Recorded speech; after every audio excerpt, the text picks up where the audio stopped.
শরীরে এক বিন্দু রক্ত থাকতে আওয়ামী লীগকে রাজনীতি করতে দেওয়া হবে না বলে জানিয়েছেন জাতীয় নাগরিক পার্টির সদস্য সচিব আখতার হোসেন।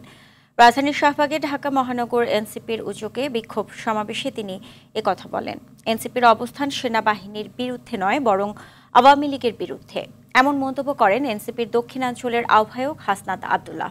বলেন, ক্যান্টনমেন্ট থেকে কোনো রাজনীতি পরিচালিত হবে না, রাজনীতিবিদরাই রাজনীতি পরিচালনা করবেন। আওয়ামী লীগকে পুনর্বাসিত করে বিএনপি জামায়াতকে চরম মূল্য দিতে হয়েছে বলেও মন্তব্য করেন তিনি। গত 3টি নির্বাচন অংশগ্রহণমূলক হয়নি, এখন কেন আওয়ামী লীগকে নিয়ে অংশগ্রহণমূলক নির্বাচন চাওয়া হচ্ছে, এমন প্রশ্নও ছুড়ে দেন হাসনাত।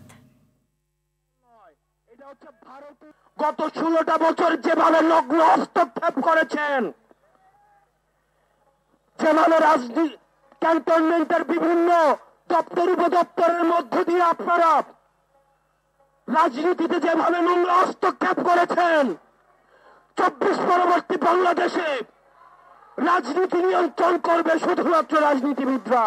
আমরা বাংলাদেশের সকল রাজনৈতিক শক্তিকে,